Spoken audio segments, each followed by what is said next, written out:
O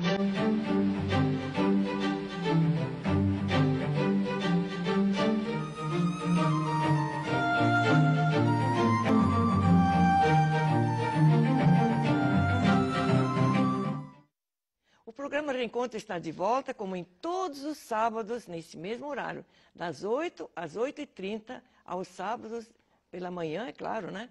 Pela TV Brasil, em todo o nosso imenso país querido chamado Brasil. Hoje eu tenho o prazer de ter uma pessoa da equipe aqui comigo. Vamos ter uma entrevista, será muito interessante, eu sei que vai tocar em seu coração. Eu tenho o prazer de ter hoje a presença de Jane Esther, de Mães em Oração, comigo aqui. Muito bem-vinda, Jane. É um prazer. É nossa casa aqui, né? É né? verdade, estar em casa, só que hoje eu estou sendo entrevistada. Antes a gente só fala do ministério. Mas é muito bom estar aqui, poder falar um pouquinho do que aconteceu conosco no nosso congresso ali em Dallas e compartilhar com as mães do Brasil o que Deus tem feito na vida de uma mulher, né? Que é verdade. Levantou e que tem feito a diferença no mundo. Bem, Jane viajou, esteve nos Estados Unidos quase 40 dias, né? Mais ou menos 40 dias. Participou do congresso e depois aproveitou visitando suas duas irmãs que moram ali também nos Estados Unidos. Mas foi bom você ter voltado, porque já sentimos falta, que saudade, né? Mas, Jane, o propósito da sua viagem? Pois é, nós falamos sempre aqui no programa Reencontro e o Ministério de Moms in Prayer, no Brasil Mães Unidas em Oração, completou 30 anos no mundo. E é interessante que eu falo que Moms in Prayer não é um ministério de mulheres, é um ministério de mãe. E é a mãe biológica, mãe adotante ou mãe espiritual, mãe na fé. E o que nós trabalhamos é que a mulher, aquela que sente no coração o desejo de participar, ela é tocada pelo Espírito Santo, porque não é um movimento de mulheres, ele é um ministério específico. E quando Fer Nichols começou esse ministério, em 1984, ali no Canadá, ela escreveu esse livro. Todo filho precisa de uma mãe que ora. Esse livro legal. É o título do livro. Em português. E também escreveu esse livro, Mães em Oração, que é espécie de um guia para as mães a respeito de como proceder nos 4 passos. Então, o congresso agora, de 30 anos, eu até falava aqui no programa Reencontro, que nós estávamos em 143 países, mas não, atualmente nós já estamos em 146 países. Olha, maravilha. E foi algo tremendo ali em Dallas, porque nós tínhamos coordenadoras, líderes. Quantas inscritas? Foram mais de 5.000 no Sheraton, porque o congresso foi no hotel. Então, não tinha, fechou, acho que lá no mês de setembro, as inscrições, não tinha mais vagas. E foi extraordinário nós termos mães, líderes de todos os países. Eu ficava almoçando com as mães da Moldávia, lembrei da senhora, as mães da Alemanha, da França, a América Latina, América Central, Ásia, Coreia.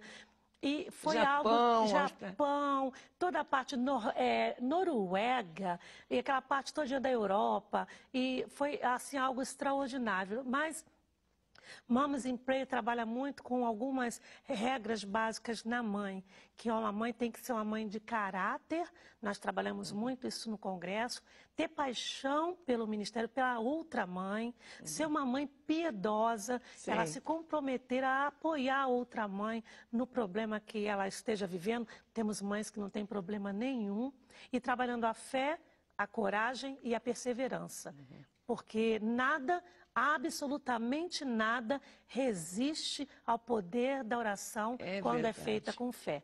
Então, o trabalho, nós tivemos ali 3 dias, sabe, dona Helga, de unção impactante. Nós oramos muito pelas nações, por todos os países, tivemos preleções. Agora, eu fiquei muito feliz quando eu cheguei um dia antes, e a Fer Nichols me viu. E me conhecia pelo Facebook, eu não tive a oportunidade de conhecê-la. E ela falou assim, conhecia também? How are you? Como você está? Quando eu olhei assim, aquela mulher assim, de uma unção, uma pessoa tão separada por Deus, porque Moms in Prayer é o ministério da mãe. Começou com uma mãe, que foi Fer Nichols, com outra mãe. Agora é só ver, comemoramos 30 anos.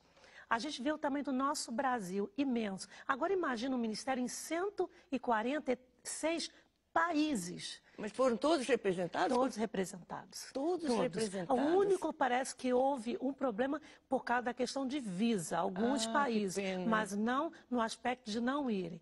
Mas nós tivemos uma representação e eu fiquei muito emocionada porque foi a primeira vez que o Brasil foi a nível de coordenação nacional e a gente teve o privilégio de entrar com a bandeira anos aqui no Brasil. do Brasil. Mas não a coordenação nacional de estar ali segurando a nossa bandeira. E quando eu entrei segurando a bandeira do Brasil, fomos ovacionadas. Eu senti assim... No céu, né? Uma alegria tão maravilhosa de ver que existe uma nação como o Brasil, que tem mães comprometidas com a oração, mães que se reúnem toda semana, que oram de 3 a 7 minutos por dia pelo filho, mães que têm esse compromisso.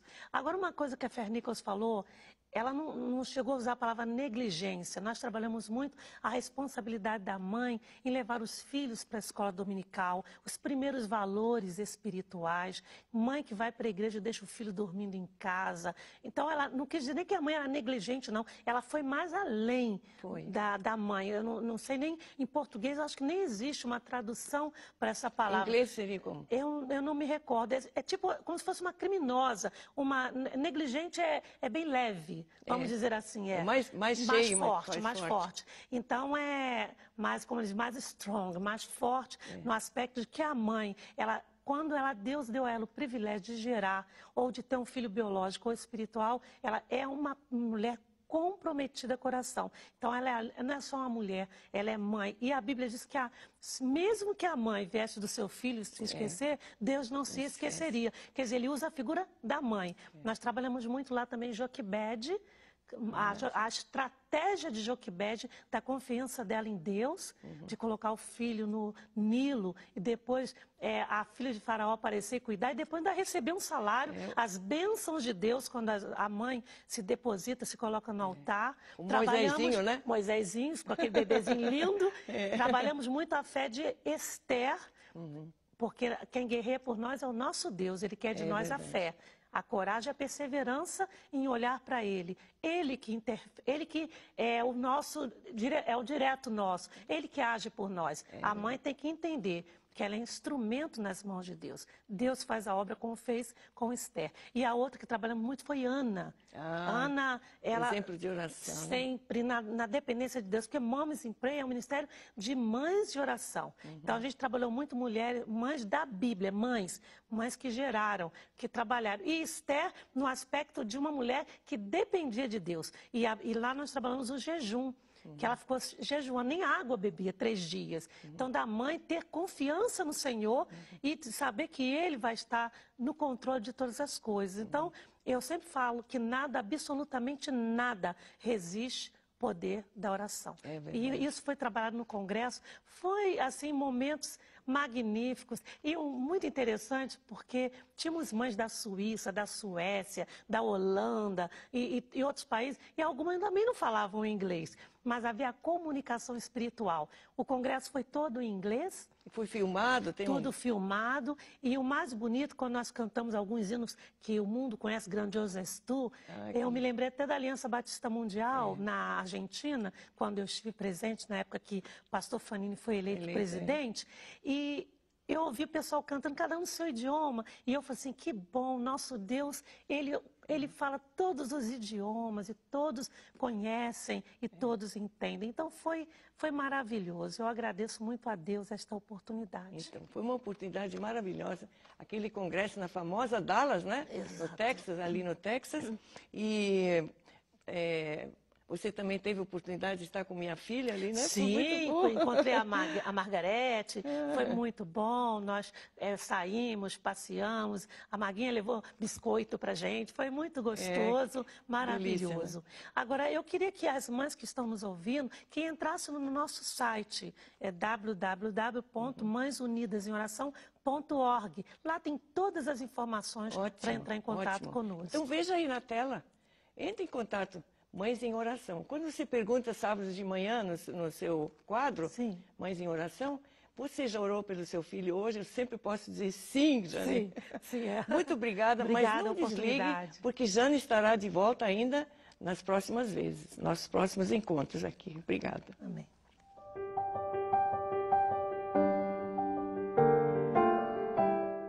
Mais uma vez nós estamos aqui no momento de Mães Unidas em Oração, este ministério que tem feito a diferença na vida de milhares de mães no Brasil e em mais 145 países. São 146 países onde o ministério chegou em 2014 e Deus levantou uma mãe, que foi Fer Nichols. E é impressionante a gente ver como eu tive o privilégio, ano passado, em outubro, estar ali em Dallas e ver aquelas milhares e milhares de mães destes países participando da celebração de 30 anos. E quando Fer Nichols estava falando, eu fiquei pensando, a mão do Senhor fez isso. Ele pensou uma mãe, depois Fer Nichols procurou outra mãe, que você vê isso lá no nosso site, toda a história do ministério. E em 30 anos, o ministério chegou a 146 países. Somente a mão de Deus. Eu vejo nós aqui no Brasil, temos 20 anos de ministério, um país. Agora imagina 146 países. É a mão de Deus, sem sombra de dúvida. E eu fiquei olhando aquela mulher de 70 anos, pequenina, mas como uma gigante de oração. Vendo aquelas mulheres ali, todas em seus países, fazendo a mesma coisa que fazemos aqui no Brasil. Mulheres que foram tocadas, foram chamadas como mães, fazendo uma diferença. Nós tínhamos ali mães biológicas, mães adotantes, mães espirituais. Você, com certeza, se você não tem, alguém da sua família tem um gatinho de estimação, um cachorrinho ou uma planta, você não tem amor por esses animais? Quando a gente tem um animal de estimação, a gente tem tanto amor. Imagina um filho. Quando você adota um filho espiritualmente ou biologicamente, ou você mesmo, Deus te deu o dom da vida, é algo tremendo. É uma responsabilidade imensa que você tem. E quando nós nos unimos uma com outra mãe, porque é o ministério de mãe em mãe, uma chamando a outra e formando os pequenos grupos, pequeninos de oração, onde estiver 2 ou 3 mães reunidas em meu nome, ali eu estarei.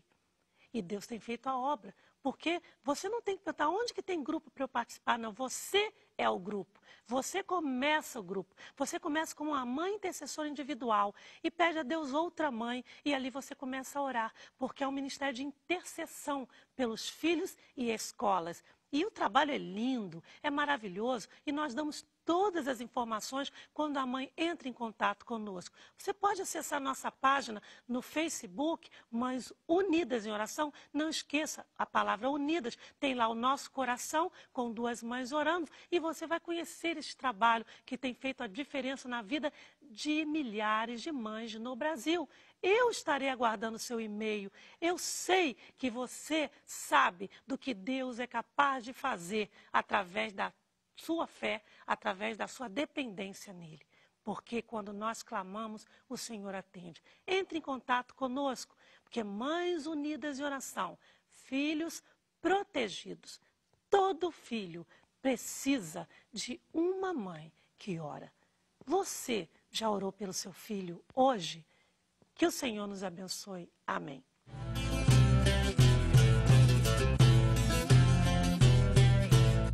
Programa Reencontro, quase 48 anos no ar, Bloco Justiça e Educação.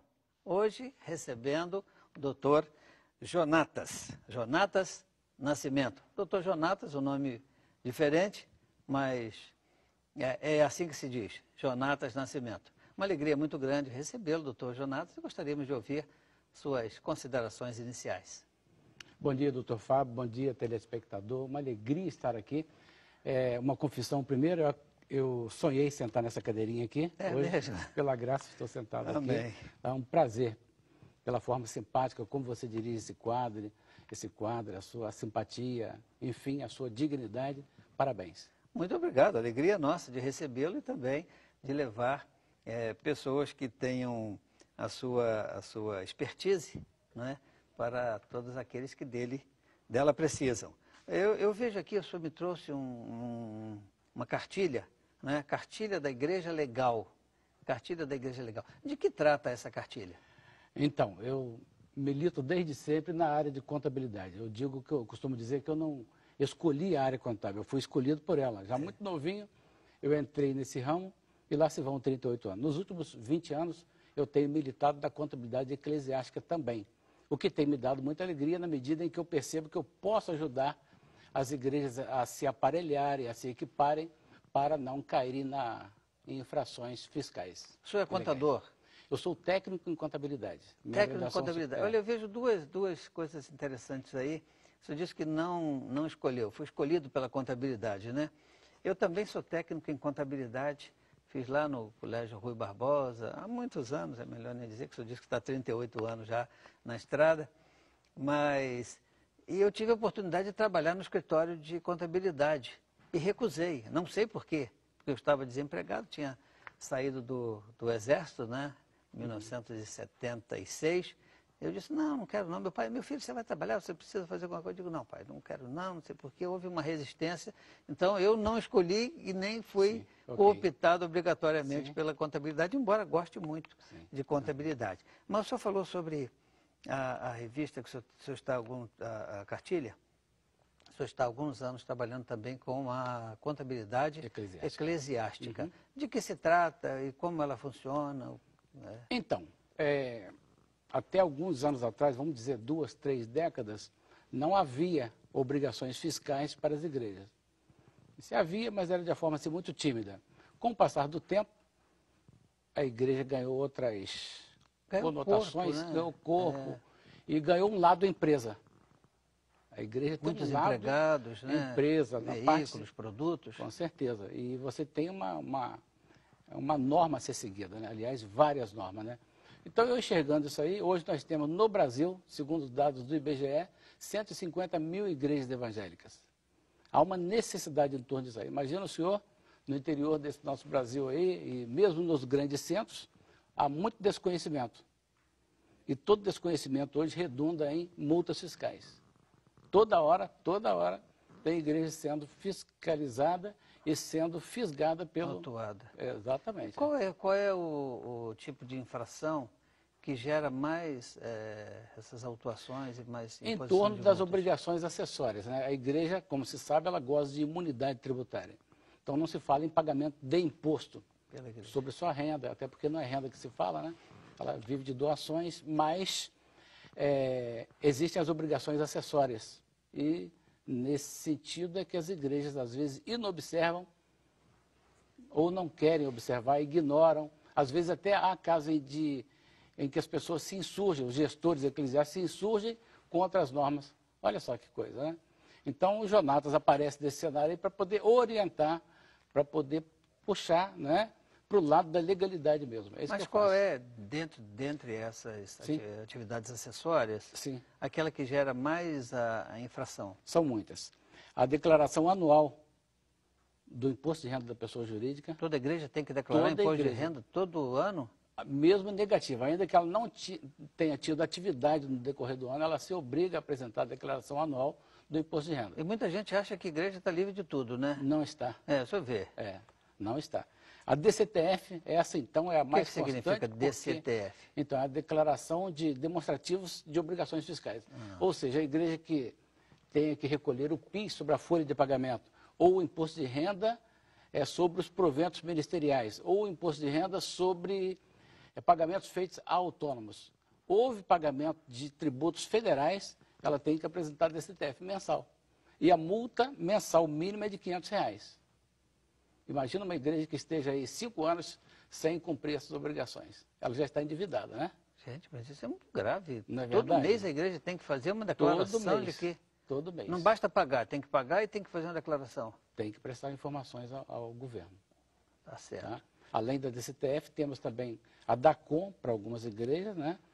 Há uma série de obrigações. A RAIS anual, né, a Relação Anual de Informações Sociais, que se presta ao Ministério do Trabalho.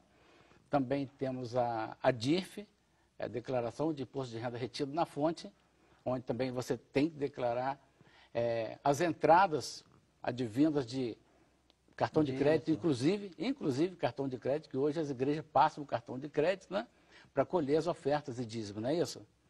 Então, essa também tem que entrar lá na declaração.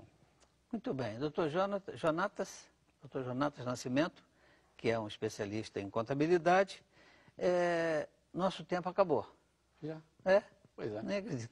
Nós vamos fazer um outro bloco, sim, tá certo? E vamos continuar a conversar sobre esse assunto. Uma alegria muito grande tê-lo recebido no programa Reencontro e gostaria que o senhor se despedisse dos nossos telespectadores. Agradeço muito, como eu disse no começo, a honra de estar aqui com o Dr. Fábio e espero ter levado informações relevantes para aquelas igrejas que, por acaso ou porventura, estão desassistidas ou mal assessoradas nesse sentido.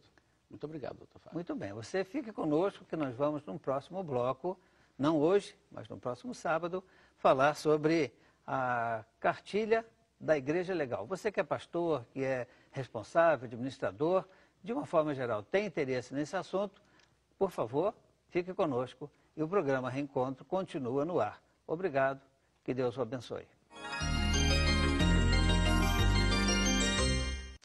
Olá, muito bom dia. Que bom estar participando do programa Reencontro, trazendo para você uma mensagem da Palavra de Deus. Eu que sou fruto da obra realizada pelo pastor Fanini, está aqui no programa que ele liderou por tanto tempo. Espero que a palavra desta hora abençoe a tua vida. Quero falar sobre o Espírito Santo na casa de Cornélio. No capítulo 10 de Atos dos Apóstolos, o texto sagrado diz assim: havia em Cesareia um homem chamado Cornélio, centurião italiano. Ele e toda a sua família eram religiosos e tementes a Deus. Dava muitas esmolas ao povo e orava continuamente a Deus. Mais uma vez, nós vemos nesse texto sagrado o episódio do derramamento do Espírito Santo. Eu chamo de segundo Pentecostes. Se para os judeus eles achavam impossível os samaritanos receberem o Evangelho, receberem o Espírito Santo, e agora na casa de um pagão. Cornélio era um pagão, ele era um centurião romano, ele representava o Império Romano e ele estava ali em Israel para dominar os judeus. Mas é interessante que ele toma conhecimento do Deus de Israel e diz o texto que ele era temente a Deus. Naquela época havia os que eram chamados de prosélitos. Quem eram os prosélitos? Eram aqueles que aderiam ao judaísmo, se submetiam à circuncisão, à tradição judaica e aceitavam a fé judaica. Esses eram considerados prosélitos. Mas aqueles que também temiam o mesmo Deus, mas não aceitavam se tornar judeus, eram chamados de tementes a Deus. E Cornélio, sendo cidadão romano, ele era um homem temente a Deus e, como tal, ele dava esmolas, ele dava muito dinheiro para as pessoas necessitadas. Ele era, portanto, um homem religioso. A Bíblia diz que ele chegou a ter visão. Deus deu a ele uma visão, ele viu anjos. Então você imagina, ele viu anjos, mas ele ainda não conhecia Jesus, ele era apenas religioso. E diz a palavra de Deus que ele fazia orações. Ele orava de contínuo a Deus. E em certo momento, ele teve uma experiência com Deus e Deus então o orientou dizendo: manda chamar Pedro, manda chamar Pedro. Se lermos o restante do texto, vamos ver que ao mesmo tempo em que Deus estava falando com Cornélio, estava falando com Pedro.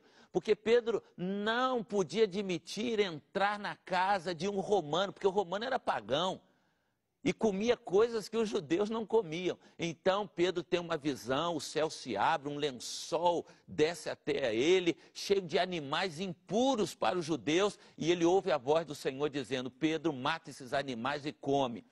E ele então, naquela visão, ele dizia: de forma alguma eu não posso comer esses animais, são imundos. Mas Deus dizia para ele: não torne imundo o que eu purifiquei, coma. Pedro não estava entendendo nada, mas na verdade Deus queria mostrar para ele que os pagãos, os romanos, não eram imundos para Deus. E naquele momento que Pedro está refletindo sobre a visão, chegam os mensageiros de Cornélio procurando Pedro. E Pedro então entende e acompanha aqueles mensageiros até a casa de Cornélio. Ele vai à casa de Cornélio. Quando ele chega, a casa de Cornélio está repleta de pessoas para ouvir a palavra de Deus. E acontece um fato interessante. Quando Pedro chega, Cornélio se ajoelha, porque ele estava acostumado a se ajoelhar, se prostrar diante dos deuses pagãos. Mas Pedro estende a mão para Cornélio e diz: levanta, porque eu também sou um homem como você. Nós somos todos iguais diante de Deus, pastores, apóstolos, bispos, não importa o título, nós somos todos iguais porque nos igualamos aos pés da cruz de Cristo. Mas é interessante que quando Pedro começa a falar na casa de Cornélio, repete-se o episódio do dia de Pentecostes e desce o Espírito Santo sobre todos que estavam naquela casa e eles foram cheios do Espírito Santo. Deus estava quebrando mais uma barreira para os judeus que pensavam que o Evangelho era só para eles, que pensavam que Jesus era só para eles, que o Espírito Santo era só para eles. Deus está dizendo agora o mesmo que disse quanto aos samaritanos: não é só para vocês, é para os samaritanos, é para os pagãos, para os gentios. E é interessante notarmos que nós somos gentios. Significa que nós estamos nos confins da terra. E o Espírito Santo é para nós também. É para mim, é para você. Não é para alguns religiosos. Não é para algumas igrejas. Não é para uma classe especial. O Espírito Santo é para todos aqueles que creem no nome de Jesus Cristo. Por isso o apóstolo Paulo, escrevendo aos romanos, agora já tinha uma igreja em Roma, e Paulo escreve aos romanos no capítulo 8, ele diz assim: vocês não estão mais na carne, mas vocês agora estão no Espírito, porque o Espírito Santo habita em vocês. Mas se alguém não tem o Espírito de Cristo, esse tal não é de Cristo. Então é impossível alguém ser discípulo de Jesus, seguir a Jesus, sem ter a unção do Espírito Santo na sua vida.